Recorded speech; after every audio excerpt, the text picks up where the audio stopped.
দান সৎকা করার জন্য সম্পদ লাগে না, আমার কথা শুনে। দান সৎকা করার জন্য সম্পদ লাগে না, কলিজা লাগে, মন লাগে।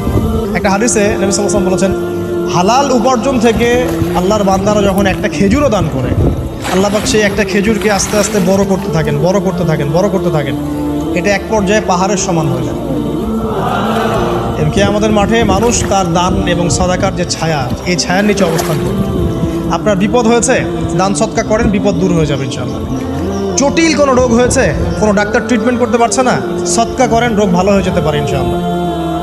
সৎকার ব্যাপক ফজিলত আছে। সদাকা, দান সদাকা, দোয়া, এগুলো তাকদিরের যে বিপদ আপদগুলো আছে না, ঝুলে আছে, আমাদের তাকদিরে বিপদ আছে না অনেক, এগুলোকেও সরিয়ে দিতে পারে। এই শক্তি আছে দোয়া এবং দান সৎকার মধ্যে। আল্লাহ পাক আমাদেরকে বেশি বেশি সাদাকা করার তৌফিক দান করুন, আমিন। আর সাদাকা নফল না করতে পারলেও কমপক্ষে ফরজ জাকাতটুকু দিবেন, ফরজ জাকাতটুকু দিবেন। কারণ জাকাত, সদকা এবং ব্যবসা এগুলো হচ্ছে ইসলামিক অর্থনীতির মূল ভিত্তি। এর সাথে কৃষি কাজ। বন্ধুরা দেখুন, লোকটি কত বড় একটা মাছ ধরেছে। বন্ধুরা, চ্যানেলটিতে নতুন হয়ে থাকলে অবশ্যই চ্যানেলটিকে সাবস্ক্রাইব করে সাথে থাকবেন। সকলকে ধন্যবাদ।